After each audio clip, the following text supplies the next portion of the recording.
Thank you for here. The last seminar of the semester. We're very happy to have with us Ryan in the University of Pennsylvania. It is a couple, well, some months, like 3 months, Sima, for Thursday. And now, before going back to Pennsylvania, stay up for some days. We're very happy that he's giving us the last talk of our seminar. He will be talking about attaining the best constant in Hardy-Morrey inequality. Thank you, Ryan.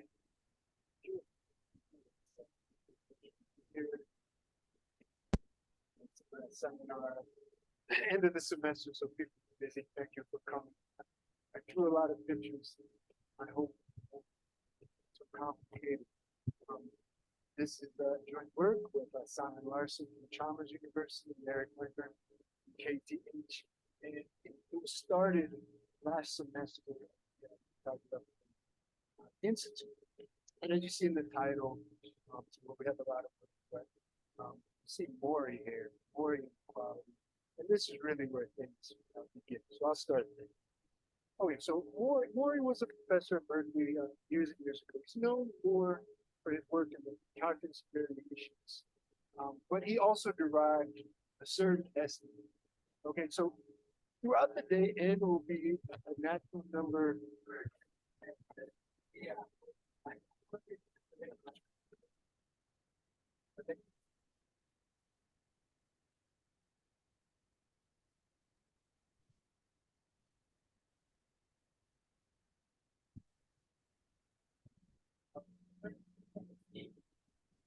You hear me?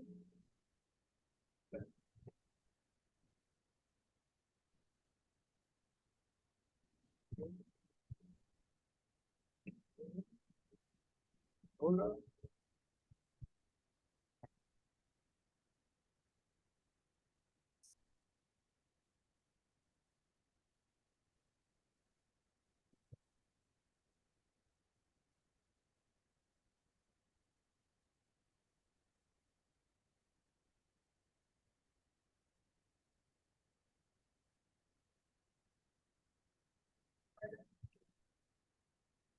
Hear me?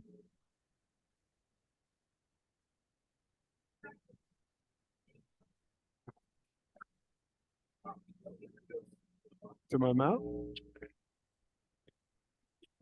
Hello?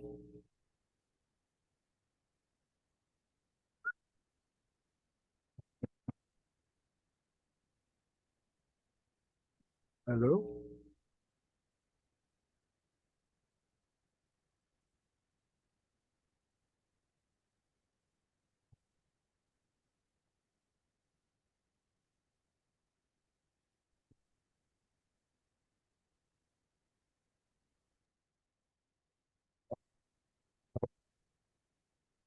Hello? Can you hear me? Yeah, Sí, está mejor.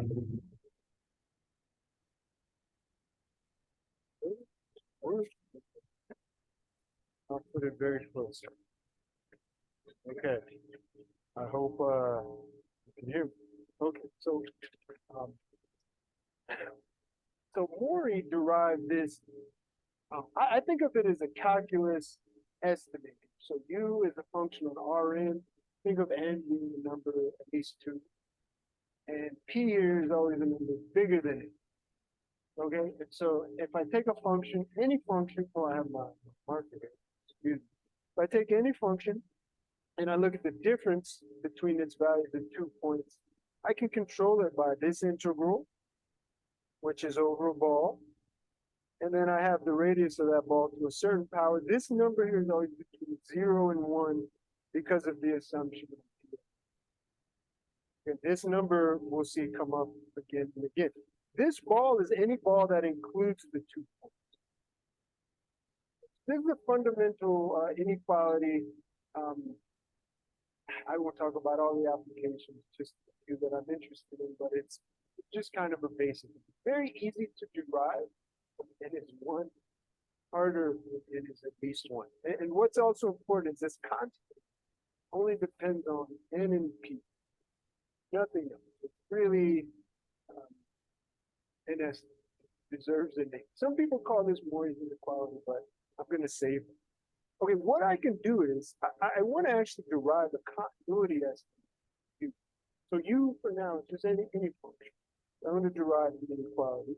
And so I'm going to choose this ball depending on X and Y as follows. So X and Y now are arbitrary points, and I let R be the distance between. So here's R. And of course, I have this ball, which now includes X. So the ball includes X and Y. And if I use that ball in Morrey's inequality, this is what I get, right? With that ball. And the R, I'll just write as X. Okay, and now this, if you see, is really an inequality, kind of a Hölder inequality, because I have here the distance between X and Y to a power, which is the number between 2 and 4. And what I'll do now is make the assumption that the gradient of U is integral, or to the P power is integral everywhere, and replace this with the integral of the whole space. And when I do that, this is what I call Morrey's inequality. Okay, so it's a consequence of the Morrey estimate. And the C that I have here is the same C as before. So the C that worked from the Morrey estimate, the local statement, works here as well. But then now we can ask the question, these are two motivating questions. What's the smallest constant, the best constant? So I write best here. But what's the smallest for which this inequality is? So if it holds with 100, it's going to hold with 101. And any number bigger, I wouldn't know what's the smallest. And also, when we have that constant, what's the function for which equality holds? So I call that an extreme. So given the best constant, whatever it is, what's a function where equality holds? So there's always zero function, or a constant function, but we want something non-trivial. Okay, so those are two motivating questions.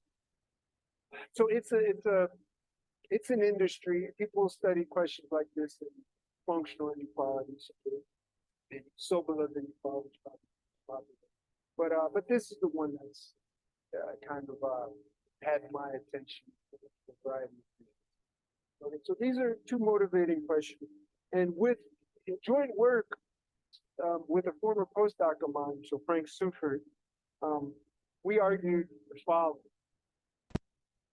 We argued that, okay, the following are equivalent. Okay, there are three things that are the same, involving what Morrey extremals for which that inequality that I have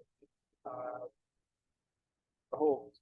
So one, if you have an extremal, go here. So if you have an extremal such that it's Hölder semi-norm. So okay, so a bit of notation. Let me go back one slide. So I'm going to write this in the usual notation. This is the Hölder semi-norm.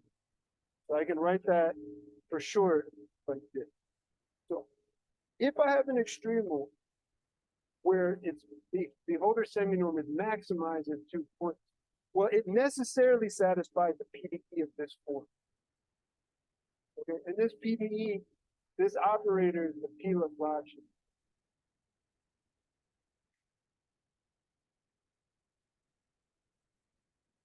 Okay, so if P is 2, it's just the usual Laplacian, otherwise it's this specific operator. Okay, so this PDE right here, these are two Dirac masses, two measures. Okay, so it turns out that these are equivalent. This C here is just some constant. It could depend on you, but the crucial thing is that it is a constant. It's a number. It could depend on you, but it's not a function. Okay, it's not the constant for before. I'm just writing a little c, just some number. Okay, so and conversely, if I have a solution of an equation like this, then it has to be a Morrey extremal where the Hölder semi-norm of the extremal is maximized. So those are two things. There's a third thing. Okay, and the third thing is that these Morrey extremals have a property that that it has the smallest energy among all functions with the same two values. So if you give me 2 points, x0 and y0, you tell me what the extremals values are at this point. Maybe 1 and minus 1, say. And if I look at any other function with those same values, it can't have smaller energy. And this is particularly special because it reduces this problem of finding these extremes.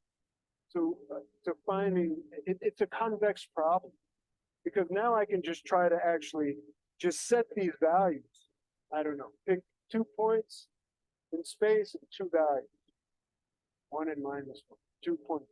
And then try to minimize this integral right here amongst all functions that equals those values at those points. And it turns out I will get an extreme.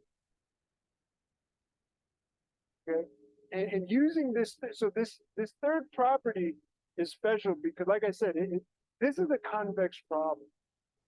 It's a I'm not phrasing it as a problem, but it's a convex problem. You can take this to a computer, get an approximation, and a priori, if I just look at the inequality, it's not so immediate that you see that. Using this property, this third property, we can also derive other facts. So with many extremal problems of functional inequalities, you use symmetrization and you get radially symmetric functions. These are not radially symmetric, but the property they have, it's an easy consequence of part 3 here, is that they're actually symmetric through the line that goes through those 2 special points. When you look at the line through those special points, they're axial, and they're also anti-symmetric about the plane that's orthogonal to this line that's that passes through the midpoint. Okay, so anyway, that's a lot. I'll show you a picture. So here's a numerical calculation. Okay, it's not a true calculation because we had to truncate this function to space. But we think this is a pretty good approximation. So here n is 2, p is 4, and I've chosen these 2 special points as 1, 0, 1 here, so 2, 0, 1, the top of the unit circle, and y0 is just negative, and I want you to be plus or minus 1. So we have 2 singularities, and otherwise, so in 2D, you can't really be actually symmetric, but you can be reflectionally symmetric. So it's reflectionally symmetric about this line and anti-symmetric about this line. Okay, so this gives you a little idea. I know this is very quick, but this kind of, I hope, sets the stage for the other question. Yes. Question.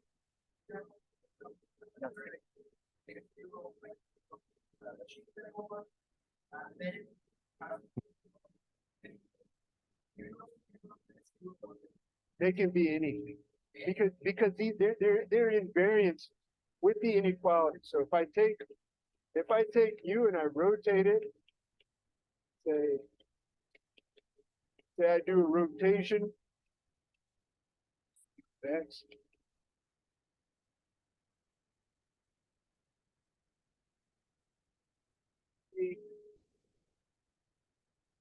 And also U of X.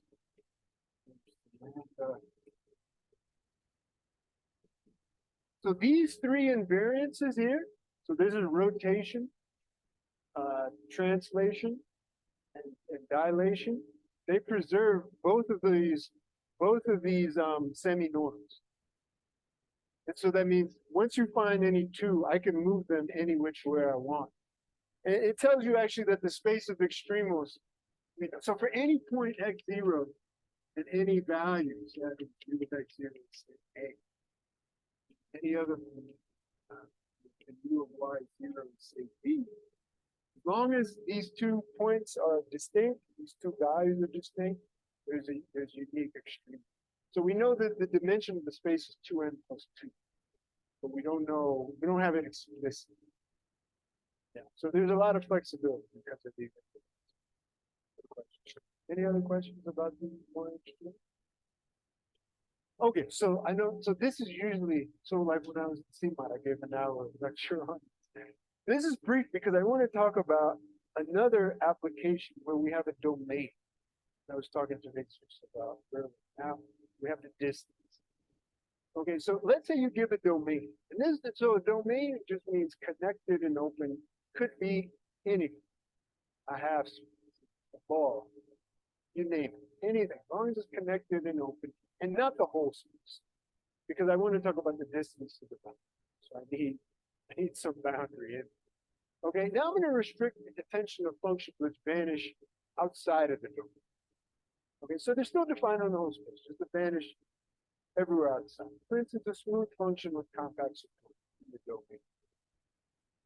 Okay, and given my domain, okay, for any point inside, there's going to be a point on the boundary. So where's the distance? You realize this D here is just the distance of the boundary. Okay, using that Morrey estimate that we had on the very first slide. Okay, you've probably forgotten it. It doesn't matter so much exactly what it is. A consequence of it is this inequality here in the green. Because before I had that Y, but I'm assuming now U vanishes outside the domain. So in particular, it vanishes on the boundary. So U of Y is 0. And the radius here is just the distance. So this was my inequality from before. The one that I said is originally due to the fundamental, kind of the mother inequality important to everything. Okay, so we have this. And now we have this distance. What I'm going to do is divide by this distance. And instead of doing the integral just on this ball, I'm going to do the integral everywhere. Okay, it just goes. Okay, so when I do that, I get this inequality, and this is my notation for the supreme.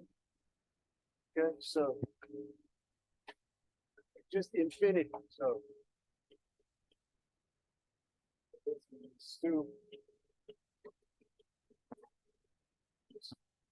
this is supreme. Okay, so this is why we call this a Hardy-Morrey because I have the distance, but it's a distance for a particular power, not just any power. It's a specific power. The same power, U over the distance, I take the supremum, is less than U. Okay, and here I've written Rn, but I could write omega. These functions are assumed to be 0 outside, so you don't get it. So we can be a little sloppy in terms of where we integrate. Okay, I've written the C on this side. Okay, before I had the C here, but we'll see in a moment, just for what we want to do. It's a little bit more natural to put it right. Okay, and again, I'm thinking of functions that vanish outside of omega. Okay, so here's an inequality. We have the very same question. Okay, and now, well, I can't motivate this so well, other than various people in this world, functional inequalities, have been interested about the Morrey inequality. And I was in Mittag Leftware and along with my collaborators, and we were just thinking about various problems. And some interesting things come out of this inequality that we'll see. Okay, so the same question. So now I'm going to write lambda like this. I'm going to get rid of the C and just write lambda. Okay, and I'm erasing my invariance, but my inequality is also invariant. We'll see after invariance. Okay, okay, I'm writing this lambda. Lambda turns out to be a best constant in the following sense.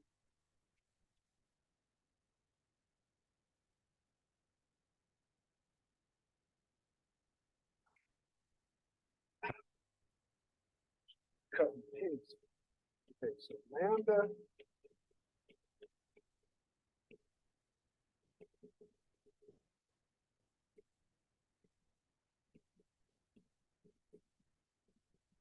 okay. So this is my inequality now. Okay, so I argued for you it held with some constant C. Lambda is the biggest number I can put here for which the inequality goes. So all that I've written there, I've just set this to be 1 and write lambda to me. Okay, so it's just a little bit more convenient for us to write this. So the same class of function. And so given that this is the best constant, so of course we would like to know it, but it depends on the domain. Might be a lot to just write a formula for any domain. Who knows? But I would like to know if it's just a game. Is there an extreme? Okay, so Alberto asked me, yeah, okay, let me just be clear that there was an extremal for the Morrey inequality, the original one, the one on the whole space. And there is, I didn't show you one exists, but there is, it's not obvious that these things exist.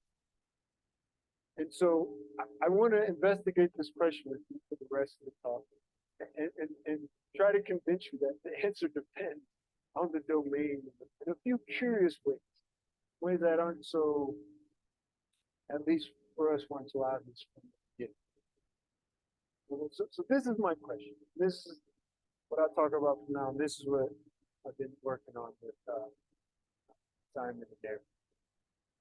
Okay, so, oh, and I forgot one more thing before I move on. A key detail is that we do have a PD. So if there is an extreme, okay, which I'll tell you, various domains, they do not exist, but in some domains they do. And whenever you do have one, then we have this equation. You can just do an Euler-Lagrange variational argument. It's not so hard. It's not so trivial either, especially if you haven't seen it. But there is an equation, so it's along the lines of if I have a optimized variation, get a necessary condition.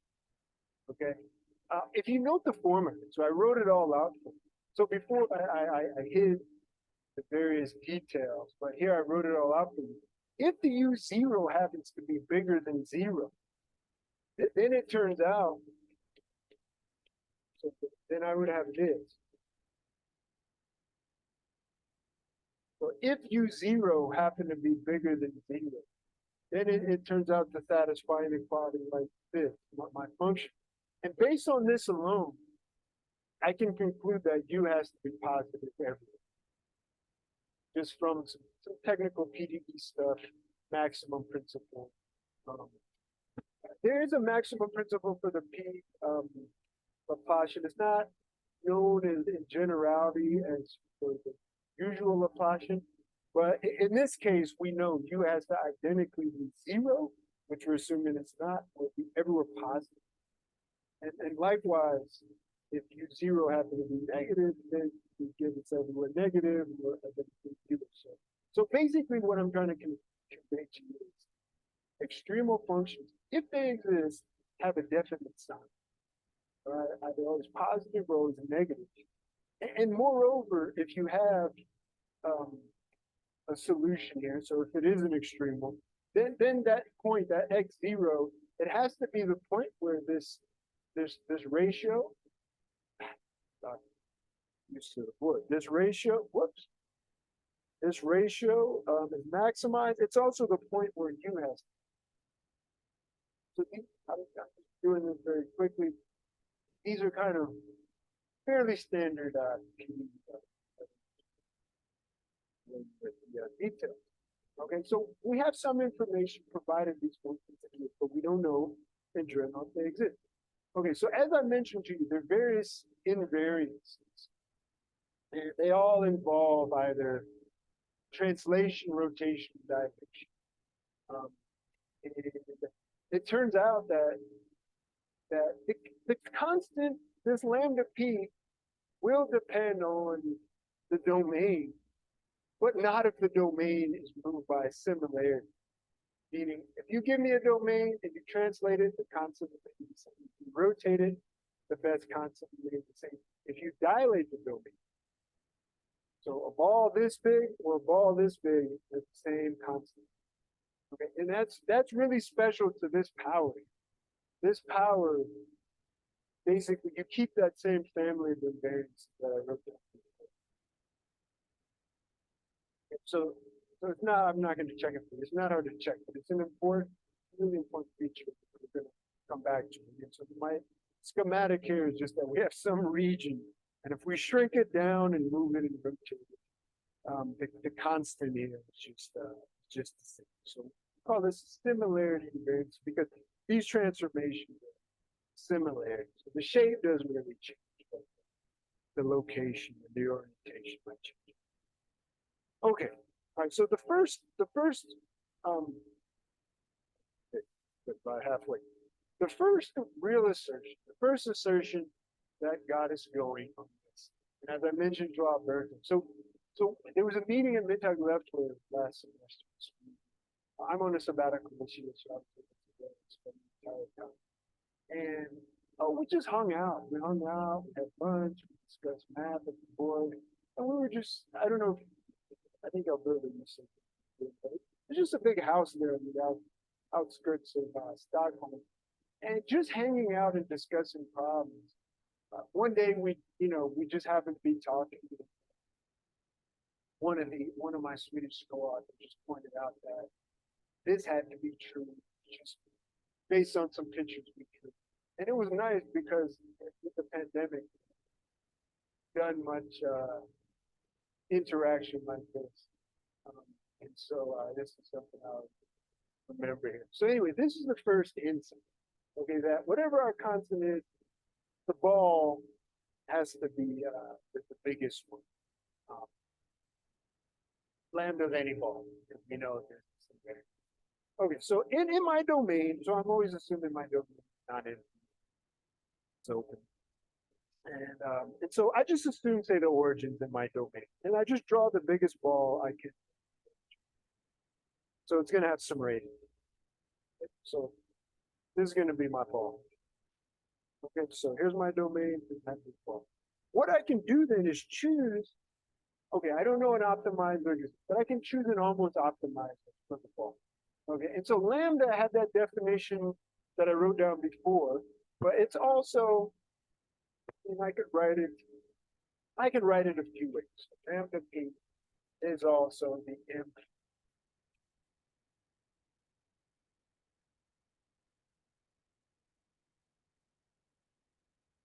It's also the imp for this ratio. So in the definition I showed you before, this was fixed at 1, but just by scaling.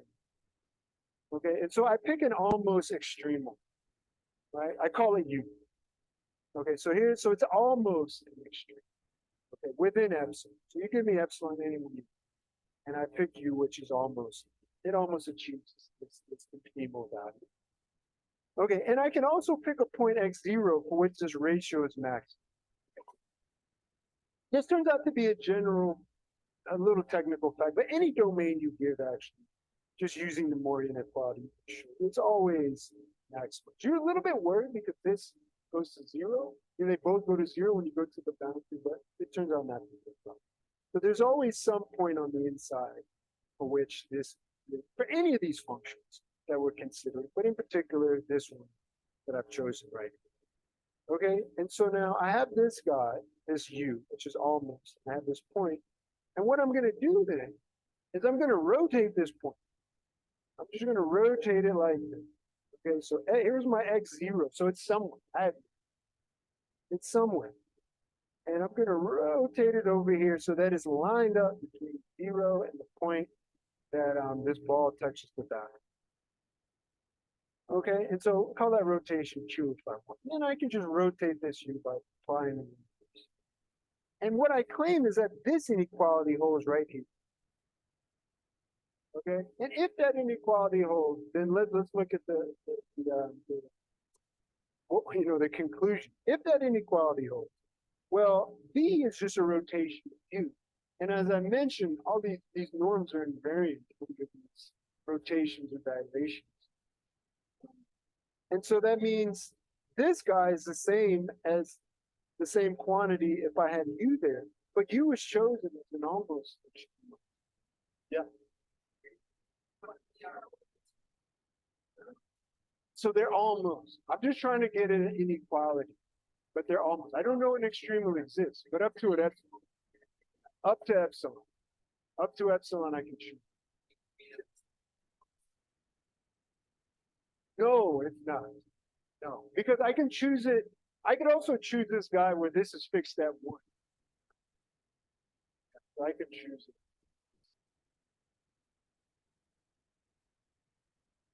You don't have to worry about that. So U and V are essentially the same up to rotation. So this is the same as what it would be for U, but then U was chosen so that it was less than this. Okay, but then this guy right here, this R, which you might be a little worried about, well, it doesn't bother us at all because lambda P of the ball's radius R is the same as The best constant for the ball of radius r is 1 for ball of radius by this invariance. It doesn't change. Okay, but then how about this here? See, the crucial thing is that we rotated it so this distance would line up. Let me do one calculation. Okay, you said they can't see if I like it. Okay, so let me do one little calculation for you. No. So, okay, okay. Okay, so one thing to note, and this will come up again, is that the distance, say I pick this point x0. Well, okay. Well, actually, any point in that ball, the distance, because I need to leave. You see, when I'm in here, I need to leave the ball to get to the boundary. And so that means the distance to the boundary from any point on the inside is going to be less for any point in the ball, dr. Okay, and so then if I take, say, d over d to a power,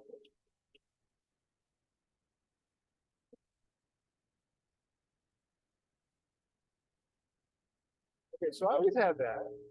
Okay, but then I'm assuming that this guy is maximized at W. Okay, but W was, we set this up so that W would have the same distance to the boundary for either one of those guys. So this is the same thing.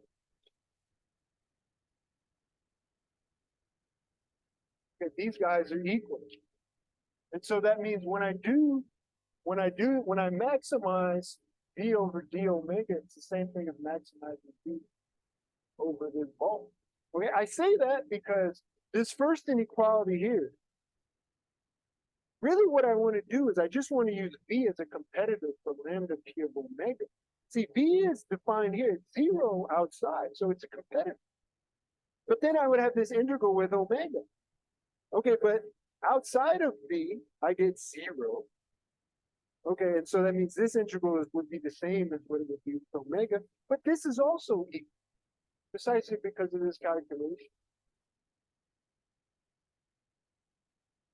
Okay, so anyway, I know there's some technical details here, but the takeaway is that just using some basic operations, just rotating things around, placing a ball in our domain and rotating it around, we can use the competitor we find for the ball,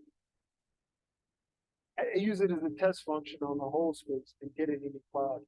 And this epsilon here is just, and so that means lambda p of omega has got to be less than 4. What do you think? It's crucial.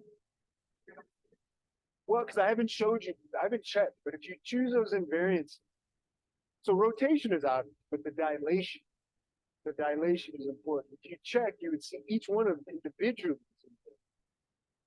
Yeah. I mean, okay, so the domain changes. So when I do the distance, it would depend on the domain. Right? Once you account for that, then it's in there. It's a good question.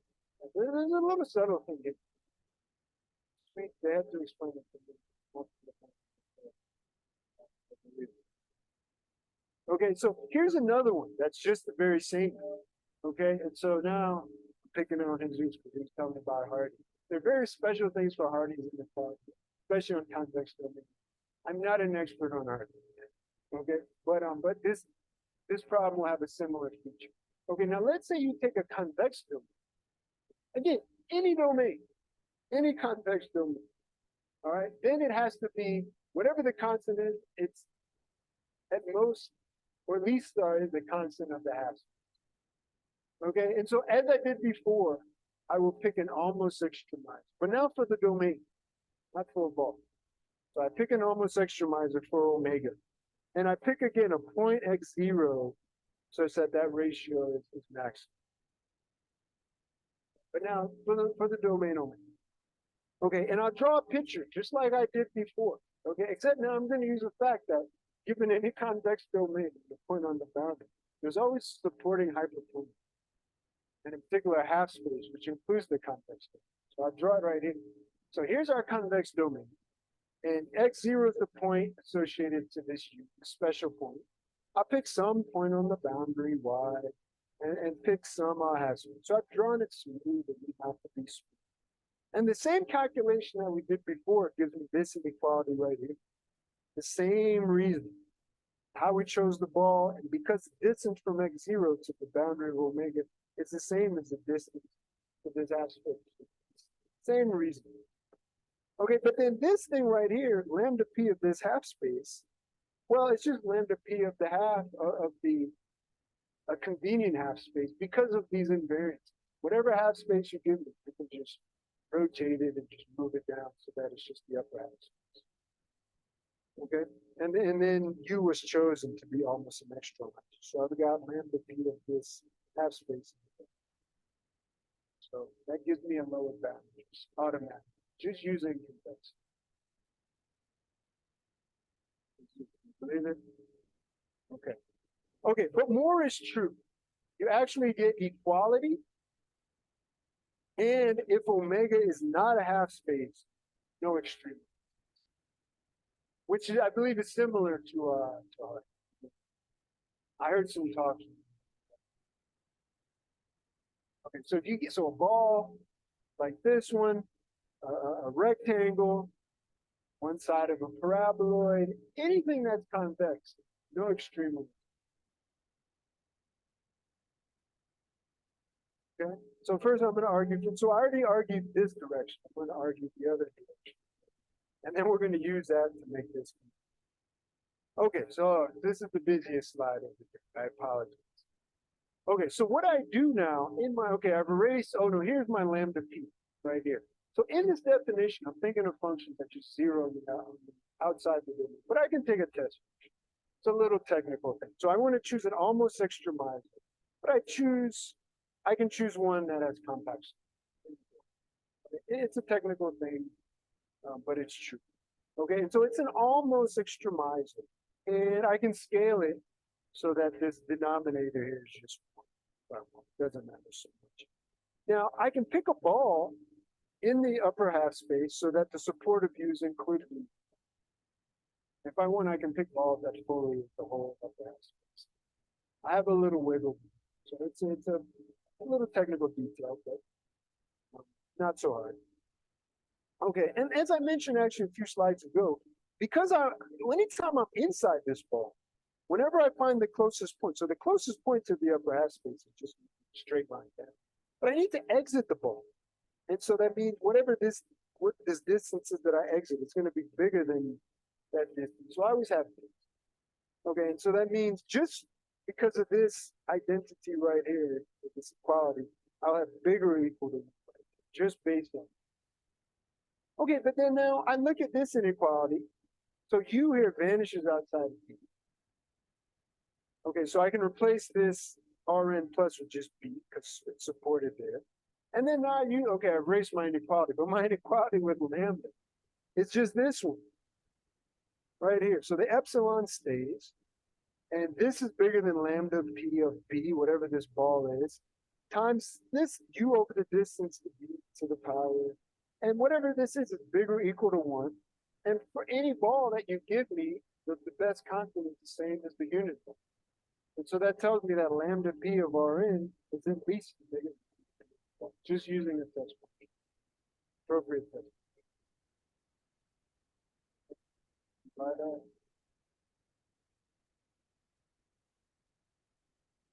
Okay. Sorry, I couldn't help myself. Maybe I should skip this one. But it just worked out not so difficult. Okay, so let's see what we conclude in summary. Okay, so I've already argued that the best constant, whatever it is for any domain, is most as much as the ball. If the domain's convex, then on the lower bound, as a lower bound, we get this for convex. So this is what we did first. Then we get this for convex. And then now I just argued for you that lambda P of Rn of the upper half space is the same as the ball. So that means for any convex, I can put all these together.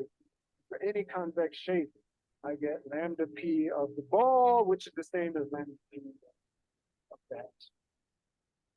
So I don't know what the constant is what's for a convex domain, but it's the same. On Hardy, the usual Hardy involving integrals, I think it's known as a specific constant. Yes.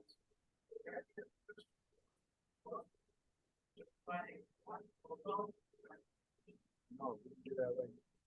Right. Alberto's keeping me on. Good. Good. Okay, but now let's assume we have it. See, the constant will play. See, I want to make conclusions when there exists an extremal or not. The constant is probably impossible to know, but we can use sometimes what the constant is to make a conclusion of whether they exist or not. Okay, here's the first example. So let's say we have an extremal, and I want to derive a contradiction. Okay, so you give me an extremal u, and the same calculation we've just done, the same we did a few slides ago, gives you that lambda p of some half space is going to be less than this ratio. Okay, how do I know that right off? Okay, because you, whatever it is, this thing is going to be maximized somewhere, at some point like this. Okay, then I can find some half space pi that includes my domain, omega, and by a similar argument we use using those distances. The distance here, that the distance of omega, the distance from this point to the boundary of omega or the boundary of pi is the same. I get this in the point. So I didn't do the details again, but it's similar to what we said before. We have this. Okay, but if I'm assuming u is extremal, then I have this. But then now, to Alberto's question, this is equal to lambda p of a half space. So that means u has to be an extremal in the half space. Because it's admissible, it vanishes outside. Okay, but that's a contradiction, because I mentioned various slides ago that if you give me an extremal, there's a definite sign in the domain. So there's no way I could have an extremal that vanishes from some open set. Okay, so again, if I had an extremal for omega, there'd be some half space for which it would be an extremal, because omega is not a half space. That means there's some region out here somewhere that u vanishes. I know from the Euler-Lagrange equation past that. Okay, but then of course the next question is, if you are a half space, is there an extremal? Yes. So it's the only convex domain that you get an extremal if you are a half space. And more generally, if the complement of your region is a convex cone, okay, so that means the complement is convex and it's invariant under the multiplication by anything. Then an extremal exists. So here's a picture of one. So I mean the simplest sort of family.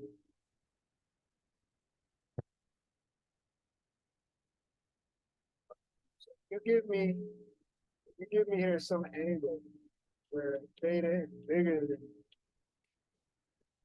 pi. And this is a simple example of a convex of a domain whose complement is a convex. This is a convex.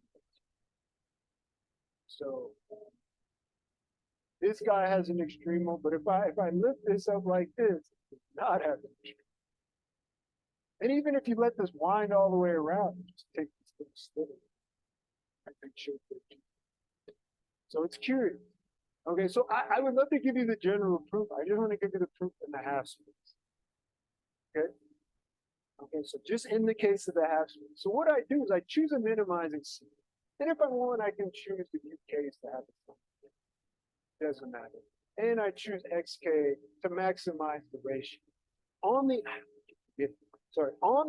half space, the distance of the boundary is just so right here. So if I'm X, so this value, this is just the distance. This, so that's all. Okay, so I just choose a minimizing sequence, and what I want to do is play with that and show you that works. And I'm going to use some scaling invariance. One thing about whenever I have a region like that, the distance is homogeneous.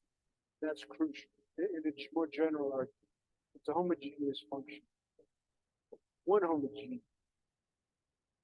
Okay. I mean, so there are many other examples too. I'm not showing. For instance, Rn minus a point. That's an example. The cone is just a point. So Rn minus a point has an extreme. So it's general. That doesn't depend on smoothness or anything like that. Okay, so okay, look at this picture. So here's my so here's the upper half space. The upper half space has been varied under horizontal translation. All right, so that doesn't change it. So I might as well just assume from the outset that in my minimizing sequence, these special points are on the xn, are on this xn axis. So I could just translate them to. Okay, and once I do that, then I can just dilate the domain. I can do a dilation to shift this point so that it's always at the north pole. Okay, and when I do that, the corresponding function we get, instead of the UK, this. Okay, and then, but if you look at this is exactly the invariant that I have. So if you remember what I said, u of x was the lambda. This is an invariance for my inequality. But this is actually what I'm doing here. This is just a number. This is like my lambda. Okay, and so once I do that, then these integrals don't change. These values for the UK and the VK are the same. Okay, so VK is a minimizing sequence as well, and its maximum, instead of happening at some random point xk, which could be moving around everywhere, this ratio is maximized always at the north pole. So I just kind of fix things. And by the Morrey inequality, the one that we started with, that implies automatically a uniform Hölder back. So if I have any sequence of functions that satisfy this, P here is bigger than this, then I'm automatically equicontinuous and uniformly bounded. And so then I'm going to converge up to a subsequence by Zela-Ascoli. And this gives me some weak conversions. Okay, so these are just kind of not so, just kind of standard compactness. Weak compactness and continuous function. So by the weak compactness, the lower semi-continuity, I get this, and by the pointwise convergence, I get this. Okay, that means V is an extreme because it's maximized at some point. I mean, this thing has a maximum of 1, and its integral is it's not more than the best constant for the upper half. So it works. Just doing a little compactness argument and having some dilations, extra dilations at our disposal. And it works more generally. It's more technical to write down. We, of course, didn't see it at all. It took a while really to put the ideas together. But when you have a few more translations and dilations at your disposal, you can just take a minimizing sequence and manipulate them to get an extreme. But the assumptions, I mean, it might be more general than we've seen, but the necessary, sufficient conditions that the complement. One thing I want to point out to you, because we'll use it. I got it, it's 12 minutes. I go for about 2 minutes over. I think I need about 10 minutes. But this is the fact that we'll use right here. So that this B, given it's an extremal, this is the equation. So remember I wrote that equation, it had all these various things. It turns out that that's equivalent to this. I won't prove it for you, but the B, this extremal that we got here satisfies this. It is an extremal. It satisfies, these are conditions of P harmonic outside of this special point. This one that we've cooked up equals 1 at this special point, 0 on the boundary. And this is actually an equality.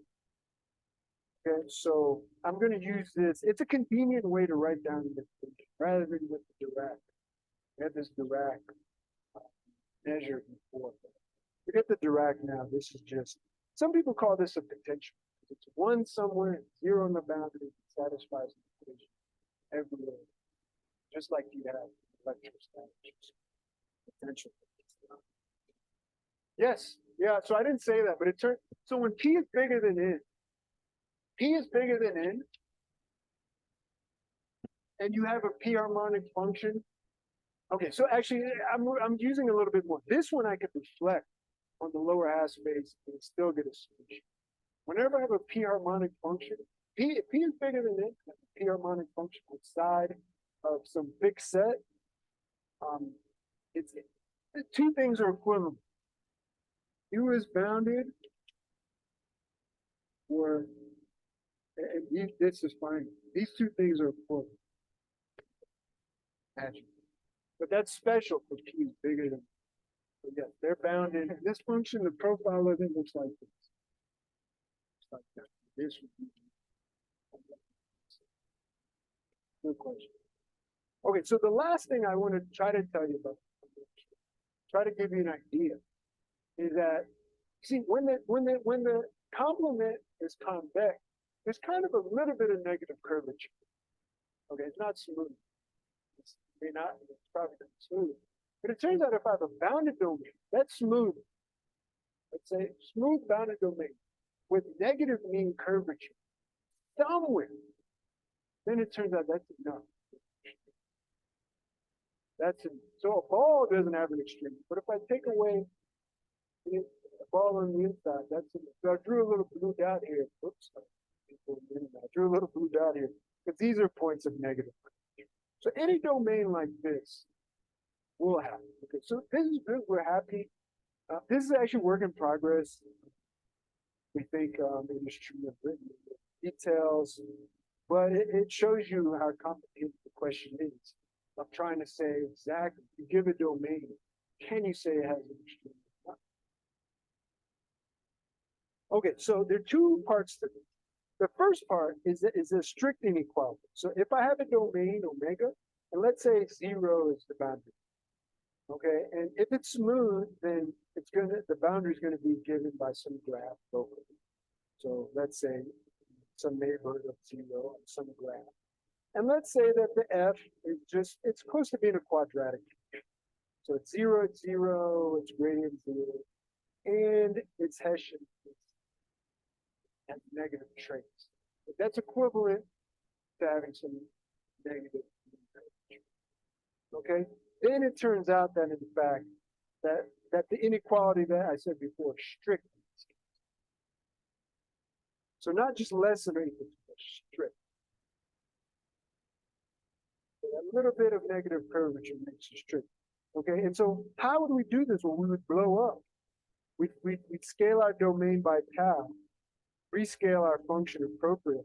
And this function would be really like just a negative quadratic, tau, very small. Do a Taylor expansion, which is going to be a quadratic with a negative trace. And what I can do is pick a function u tau, like so. Okay, so it's like our potential before, except our region isn't exactly flat. It's almost, what I'm doing is blowing up the region.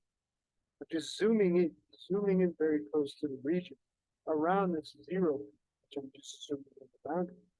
Because this distance is 1, and u tau is equal to 1 here, it turns out this inequality.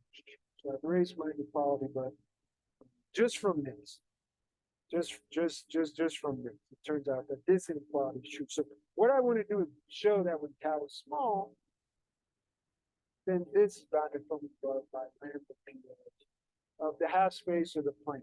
And reason why do I think that's natural? Because this thing is getting flatter and flatter, almost like the plane. And when tau goes to 0, this thing will behave, turns out, like one of these half space solutions. So the crucial calculation won't dare show you in the details that if I take the derivative of that potential function when tau is 0, I get some expression. Okay, u0 here is when tau goes to 0. That's the half space guy. I was calling it B before, but that's the half space guy that I said before. And that thing turns out to be negative because of this trace condition. So it's an exact calculation. Okay, now I'm just going to argue formally. So this thing has negative derivative, and if it's sufficiently smooth, then I know it's going to be less than its value 0 for tau small. Just like if I have a function got a negative derivative, well, okay, it's going to be less than its value at 0 close by. But this guy is exactly the half space solution, because when tau goes to 0, that picture, that parabola that I have in the slide just flattens out.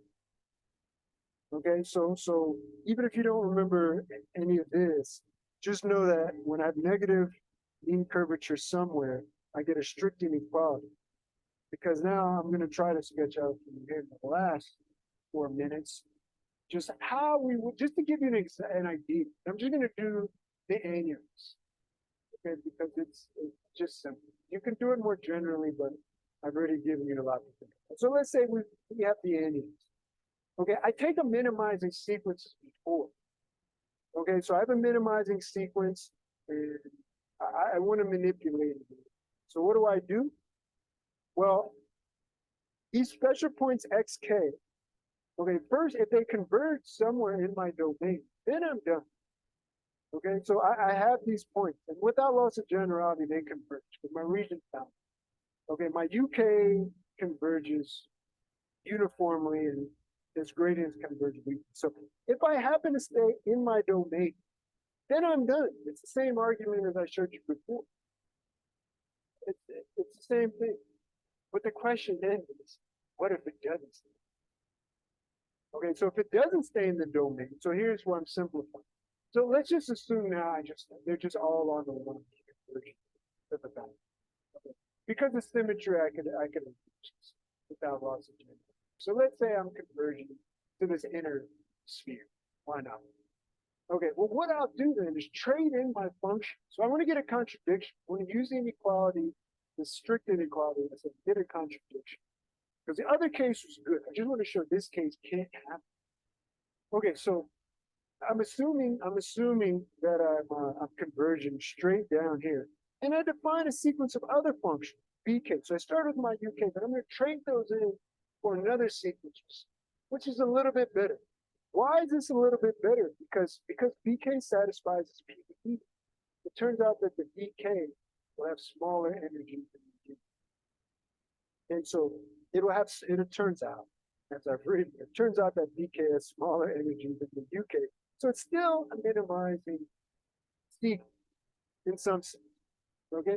But I want to trade in my BKs. So BK satisfy PE, but I want to dilate these BKs, just as I was talking about before. So I still have this invariant, and I dilate the BK. So these distances, instead of having points that converge down to this inner sphere, I'm going to fix these points at distance 1 away from these inner spheres and blow up my domain. So I'm calling this omega k, but it's just my domain blown up. Before I was dividing by tau, now I'm dividing by rk, and rk is bigger than 1 in conversion. So my region is going flatter and flatter and flatter. The inner sphere, the top of the inner sphere of my end is just getting flatter and flatter. And I have these other functions. This change of variables, this is just my lambda. This is just my lambda right here. It doesn't change anything with that integral. That integral, when you do that change of variables, again, you're worried about this term right here, but the integral of the gradient remains unchanged. Okay, and so the WK satisfy an equation in this new set that's getting closer and closer to the point. And you can check that it converges to the half-space solution, special one that we know, the one that I said is the special one corresponding to the half. Okay, and okay, if you buy that, then lambda p is bigger than this. These are, again, I traded in the UKs for BKs. These integrals are the same. Forget even without the limit. These integrals are the same because of the invariance. But then these BKs converge to the half-space solution. But that half-space solution gives you the constant for the ball. But then that means lambda p would be bigger than lambda p of the ball. But I said, once I have negative curvature, that I actually have restricting effect. So this couldn't happen. So that means when I choose a minimizing sequence, whatever it is, I can't have any clustering on the outside. It has to cluster on the inside, the special points. And that's the case that I can understand. I apologize for being the time. Very much for your attention.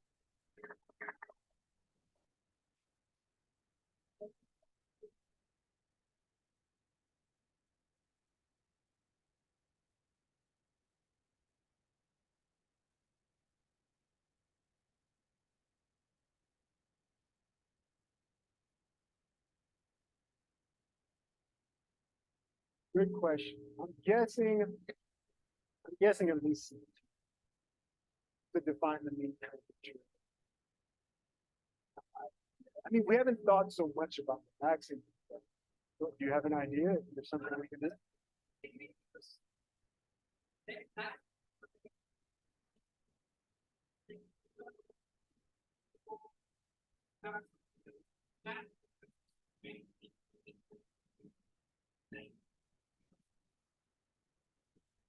Yes. So you can.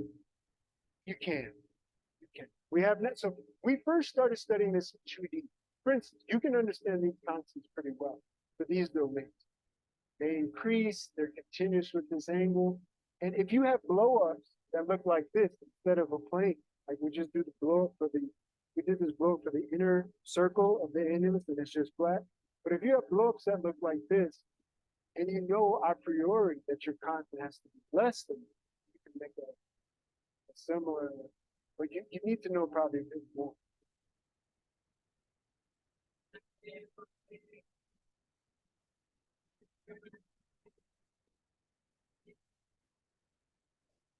Yeah, that's a great question. I love that question. I love that question because originally these are the type of questions I was interested in. Because kind of like an eigenvalue problem, you want to know if that principal eigenvalue unique, are they unique up to multiplication? I have no idea.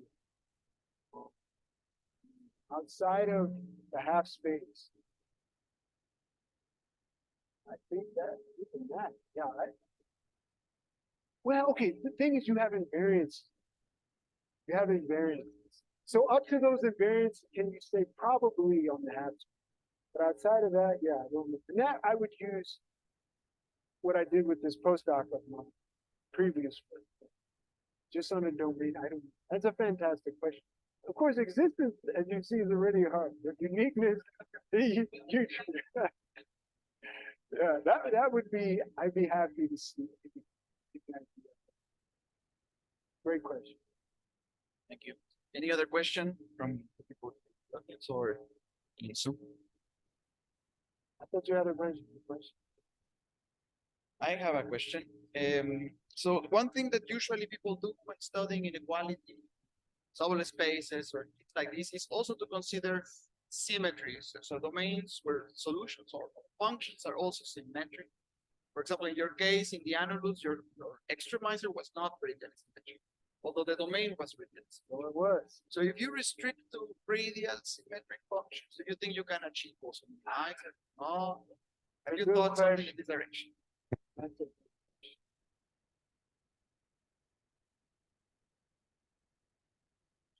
Get anything. Or even just some.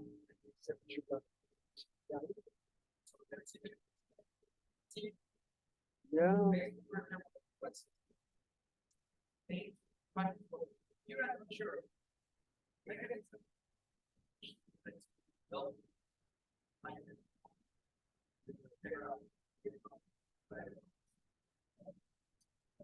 That's a good one. That is a really good question. I haven't thought about it. Okay, I thought you were going to ask about stability. Because a lot of people, especially, let me go back to a lot of people have asked about stability. We haven't studied stability for this Hardy-Morrey. Frank Suford and I, my former postdoc, did study some stability for this Morrey. I think it's so for Sobola, this is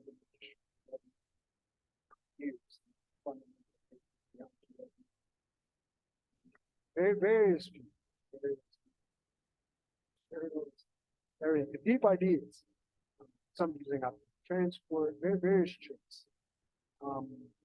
It's largely unstudied with these problems. I think there definitely some things there. About how there is some version of stability or more. If stability is always what exactly do you mean by close, quantifying. But anyway, it's a largely I mean, no. I mean, okay. So you could ask that. You have to do me. So We haven't studied stability at all with this Hardy-Morrey. But with this Morrey, the one on the slide here, you can tack on. You can tack on an extra term. So given any function, and I didn't even talk much, but the space of function is the homogeneous sum of space. The functions just for which this writing is. But if you give any function for which this inequality is valid, you can find some extremals so that the difference of the LP to some appropriate power, if you could put that there. But this was just, it wasn't a real statement. So I think that is an area. So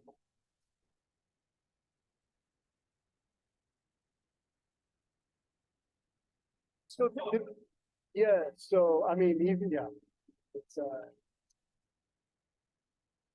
well, I'll tell you this. So the idea that Frank and I had for the Morrey inequality is the classical inequality, Clarkson. Clarkson inequality quantifies the uniform convexity of LP. This is like 30, long time. So Frank and I used that and some special properties of the extremes to get that extra term. About, I don't know, a week, 2 weeks, a month later, Robin Newman, I forgot,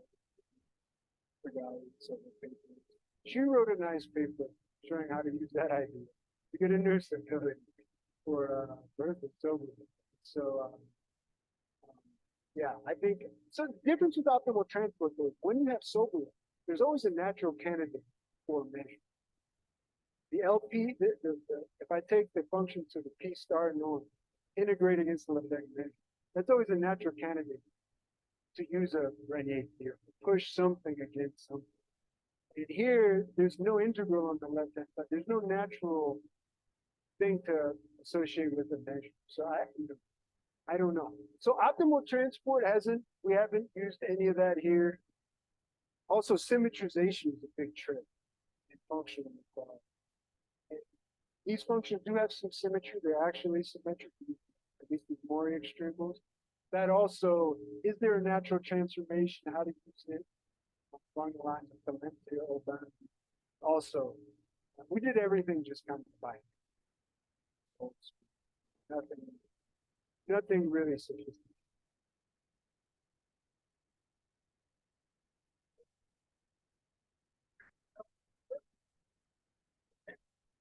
Thank you. I appreciate everyone for coming. How things can be good.